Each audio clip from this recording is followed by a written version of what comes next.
ഈശോയിൽ സ്നേഹം നിറഞ്ഞവരെ, നമ്മുടെ പ്രിയപ്പെട്ട പതിക്കലച്ചൻ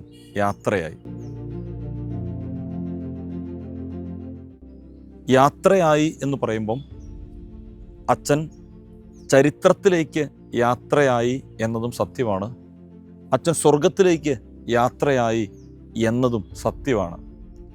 നമുക്കറിയാം, 2013 തോമസ് പതിക്കലച്ചൻ അർപ്പിച്ച പരിശുദ്ധ കുർബാനയിലാണ്, ആ തിരുവോസ്തിയിലാണ് കർത്താവിൻ്റെ തിരുമുഖം പതിഞ്ഞത്. അത് പിന്നീട് ശാസ്ത്രീയ പഠനങ്ങൾക്കൊക്കെ ശേഷം സഭ ദിവ്യകാരുണ്യ അത്ഭുതമായി പ്രഖ്യാപിച്ചു. അങ്ങനെ ഇന്ത്യയിലെ എന്നല്ല, ഏഷ്യയിലെ തന്നെ സഭ അംഗീകരിച്ച ദിവ്യകാരുണ്യ അത്ഭുതം കേരളത്തിലെ വിളക്കന്നൂരിലെ ക്രിസ്തുരാജ ദേവാലയത്തിൽ പതിക്കലച്ചനിലൂടെ ദൈവം ചെയ്ത ഒരത്ഭുതമായി ചരിത്രത്തിൽ അവശേഷിക്കപ്പെടുകയാണ്. അപ്പോൾ എൻ്റെ ഉള്ളിൽ ഒരു ചോദ്യം ഉണ്ടായിരുന്നു, എന്തുകൊണ്ട് പതിക്കലച്ചൻ? ഇന്ത്യയിൽ തന്നെ എത്രയധികം വൈദികരുണ്ട്, കേരളത്തിലോ എത്ര വൈദികരുണ്ട്, പിന്നെ എന്തുകൊണ്ട് പതിക്കലച്ചൻ എന്നൊരു ചോദ്യം നമ്മുടെയൊക്കെ മനസ്സുകളിൽ ഉയരുന്നുണ്ട്. അതിനെനിക്കൊരു ഉത്തരം കിട്ടിയത് ഈ പതിക്കലച്ചനുമായിട്ടുള്ള ഒരു സംഭാഷണത്തിലാണ്. പതിക്കലച്ചനോട് ഞാൻ ഈ ദിവ്യകാരുണ്യ അത്ഭുതം സഭ അംഗീകരിക്കുന്നതിന് മുൻപ് ഒരിക്കൽ ഞാനിങ്ങനെ ചോദിച്ചു, അച്ഛാ, അത്ഭുതം ഒരു യാഥാർത്ഥ്യമാണ്, പക്ഷെ പിന്നെ എന്തുകൊണ്ട് സഭ അംഗീകരിക്കുന്നില്ല? അച്ഛൻ അതിൽ എന്തെങ്കിലും വിഷമമുണ്ടോ എന്ന് ചോദിച്ചപ്പം അച്ഛൻ അന്ന് സധൈര്യം എന്നോട് പറഞ്ഞൊരു കാര്യമുണ്ട്. ഞാൻ പുരോഹിതനായത് കത്തോലിക്ക സഭയിലാണ്, ഞാൻ അർപ്പിച്ചത് കത്തോലിക്ക സഭയുടെ വിശുദ്ധ കുർബാനയാണ്. എനിക്കും ബലിയിൽ പങ്കെടുത്ത എല്ലാവർക്കും ഉറപ്പാണ് അതൊരു അത്ഭുതമാണ് എന്ന്.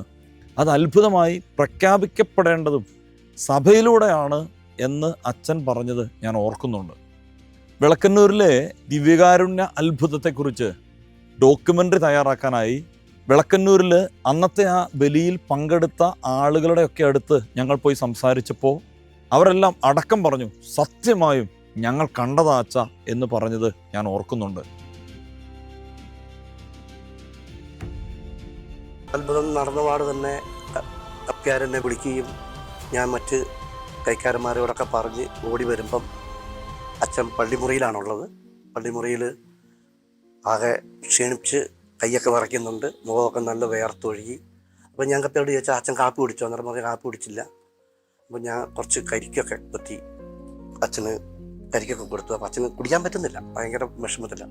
അപ്പോൾ അച്ഛനെയും കൂടി ഞങ്ങൾ ഒരു 8 മണി കഴിഞ്ഞതോടുകൂടി സക്രാരി തുറന്നു ഈ തിരുമുഖം എടുത്തപ്പം നല്ല ബ്രൈറ്റായി, നല്ല പ്രേക്ഷകർ തെളിഞ്ഞു വന്നു. പതിക്കലച്ചൻ്റെ അടുത്തെത്തിയപ്പം പതിക്കലച്ചൻ പറഞ്ഞു, എനിക്ക് വ്യക്തിപരമായി മാധ്യമങ്ങളിൽ പ്രത്യക്ഷപ്പെടാൻ താല്പര്യമില്ല, പിന്നെ ഒരു സത്യമായതുകൊണ്ട് ഞാൻ ഈ ഡോക്യുമെൻ്ററിയുടെ ഭാഗമാകാം എന്ന് പറഞ്ഞ് പതിക്കലച്ചൻ അന്ന് ഞങ്ങളോട് സംസാരിച്ചത് ഞാൻ ഓർക്കുന്നു. 2013 നവംബർ 15 രാവിലെ പതിവുള്ള കുർബാനയിൽ കർത്താവിൻ്റെ തിരുമുഖം ഓസ്തിയിൽ പതിഞ്ഞതുമായി ബന്ധപ്പെട്ട് ചില കാര്യങ്ങൾ പറയുവാൻ ഞാൻ ആഗ്രഹിക്കുന്നു. പതിവുള്ള സമയത്ത് കുർബാന തുടങ്ങി. കുർബാനയുടെ എല്ലാ കർമ്മങ്ങളും സാധാരണ പോലെ നടത്തിക്കൊണ്ടിരിക്കുകയായിരുന്നു. കാഴ്ചവെപ്പും കുദാശ വചനങ്ങളുടെ ഉച്ചാരണവും എല്ലാം കഴിഞ്ഞ് പ്രഭാഷണ പ്രാർത്ഥനയും കഴിഞ്ഞ് കുനിഞ്ഞ് ബലിപീഠം ചുംബിച്ചതിന് ശേഷം തിരുവോസ്തി ഉയർത്തുകയാണ് പതിവ്. ബലിപീഠം ചുംബിക്കാനായി കുനിയുമ്പോൾ തിരുവോസ്തിയിൽ അങ്ങിങ്ങായി ചില കറുത്ത പാടുകൾ കാണുകയും അത് ഓസ്തിയിലുള്ള എന്തെങ്കിലും കുറവോ തകരാറോ ആണോ എന്ന് പരിശോധിക്കുകയും ചെയ്തു. പക്ഷേ അത് ഓസ്തിയുടെ തകരാറോ പ്രശ്നങ്ങളോ അല്ല, അത് കർത്താവിൻ്റെ തിരുമുഖമാണെന്ന് ഏതാനും നിമിഷങ്ങൾക്കുള്ളിൽ വ്യക്തമാവുകയായിരുന്നു. പതുക്കെ സ്ഫുടമായി തെളിഞ്ഞു വന്ന ആ രൂപം യേശുവിൻ്റെ രൂപമാണെന്ന് കൃത്യമായി മനസ്സിലായി. സ്വാഭാവികമായും ഭയത്തോടെയാണ് ഞാൻ ആ രംഗത്തെ അഭിമുഖീകരിച്ചത്. കർത്താവിൻ്റെ തിരുശരീര രക്തങ്ങൾ പരികർമ്മം ചെയ്യുന്ന പുരോഹിതൻ എന്ന നിലയിൽ ആ തിരുവോസ്തി ഉദാശവചനം വിളിച്ചിരിക്കുമ്പോൾ തന്നെ കർത്താവിൻ്റെ തിരുശരീരമായി മാറുമെന്നുള്ള അറിവുണ്ടെങ്കിലും അതിൽ തിരുമുഖത്തിൻ്റെ ഛായ പ്രത്യക്ഷപ്പെട്ടപ്പോൾ അത്യധികം ഭയന്നു എന്നുള്ളതാണ് സത്യം. ശരീരമാകെ വിയർക്കുകയും വിറക്കുകയും ചെയ്തു. ദേവാലയ ശുശ്രൂഷയും വെള്ളം കൊണ്ടുവന്ന് കുടിച്ചു, ഫാനിൻ്റെ സ്പീഡ് കൂട്ടി വെച്ചു.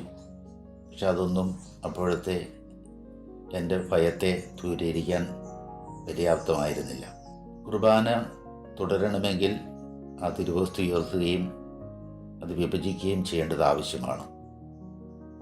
പക്ഷെ ഭയം നിമിത്തം ആ തിരുവോസ്തി മുറിക്കാനോ സ്പർശിക്കാനോ എനിക്ക് കഴിഞ്ഞില്ല. അതുകൊണ്ട് സക്രാരി തുറന്ന് നേരത്തെ ഉദാശ ചെയ്ത് വെച്ചിരിക്കുന്ന ചെറിയൊരു തിരുവോസ്തി എടുത്ത് അത് വിഭജിച്ചായിട്ടാണ് കുർബാന പൂർത്തിയാക്കിയത്. ഭയം നിമിത്തം വലിയ തിരുവോസ്തിയിൽ, തിരുമുഖം പ്രത്യക്ഷപ്പെട്ട തിരുവോസ്തിയിൽ സ്പർശിക്കാതെ അത് കുസ്തോതിയിൽ നിക്ഷേപിച്ച് സക്രാരിയിൽ അടച്ച് ഭദ്രമായി വെച്ചു. 1 മണിക്കൂറിന് ശേഷം സക്രാരി തുറന്ന് നോക്കുമ്പോഴും ആ യേശുവിൻ്റെ രൂപം കുറേ കൂടി വ്യക്തമായി തെളിമയോടെ തിരുവോസ്തിയിൽ കാണപ്പെട്ടു. പിന്നീട് വീണ്ടും 1 മണിക്കൂർ 20 മിനിറ്റ് കഴിഞ്ഞപ്പോൾ വീണ്ടും സക്രാരി ഒരിക്കൽ കൂടി തുറന്നു നോക്കിയപ്പോൾ ആ രൂപം കൂടുതൽ വ്യക്തമായി കൊണ്ടിരിക്കുന്നുവെന്ന് മനസ്സിലായി. അതുകൊണ്ട് തന്നെ അതിരൂപതാധ്യക്ഷനായ മാർ ജോർജ് വലിയറ്റൻ പിതാവിനെ അപ്പോൾ തന്നെ അക്കാര്യം ഫോണിൽ വിളിച്ചറിയിച്ചു. യാത്രയിലായിരുന്ന അദ്ദേഹം ഉച്ചയോടുകൂടി അതിരൂപതാ കേന്ദ്രത്തിൽ നിന്ന് 4 വൈദികരെ അയക്കുകയും അവർ സ്ഥലത്ത് വന്ന് തിരുവോസ്തി പരിശോധിച്ച് അത് അരളിക്കായിൽ പൊതുദർശനത്തിനായിട്ട് അൾത്താരയിൽ സ്ഥാപിക്കുകയും ചെയ്തു. വെള്ളിയാഴ്ചയും ശനിയാഴ്ചയും ഒത്തിരിയേറെ ഭക്തജനങ്ങൾ ഈ സംഭവം കേട്ടറിഞ്ഞ് വെളുക്കന്നൂർ ദേവാലയത്തിലെത്തുകയും ഈശോയുടെ തിരുസ്വരൂപം കണ്ട് വണങ്ങി പ്രാർത്ഥിക്കുകയും ചെയ്തതായി. ഞായറാഴ്ച രാവിലെ 5 വരെ തിരുവോസ്തി വെളുക്കന്നൂർ ദേവാലയത്തിൽ തന്നെ സൂക്ഷിച്ചു. അതിനുശേഷം അത് കൂടുതൽ പഠനങ്ങൾക്കായി അതിരൂപതാ കേന്ദ്രത്തിലേക്ക് ബഹുമാനപ്പെട്ട പാമ്പ്ലാനി ജോസഫ് അച്ഛൻ്റെ നേതൃത്വത്തിൽ, ഇന്നത്തെ പാമ്പ്ലാനി പിതാവിൻ്റെ നേതൃത്വത്തിൽ തലശ്ശേരി അതിരൂപതാ കേന്ദ്രത്തിലേക്ക് മാറ്റുകയുമാണ് ഉണ്ടായത്. വെളക്കന്നൂര് ചരിത്രത്തിൻ്റെ ഭാഗമാകുമ്പോൾ പതിക്കലച്ചനും ചരിത്രത്തിൻ്റെ ഭാഗമായി മാറുന്നു എന്നത് മറ്റൊരു സത്യമാണ്. വിശുദ്ധ കുർബാനയുമായി ബന്ധപ്പെട്ട വീഡിയോകൾ നിങ്ങൾക്ക് ലഭിക്കാൻ ഈ ചാനൽ സബ്സ്ക്രൈബ് ചെയ്യുക.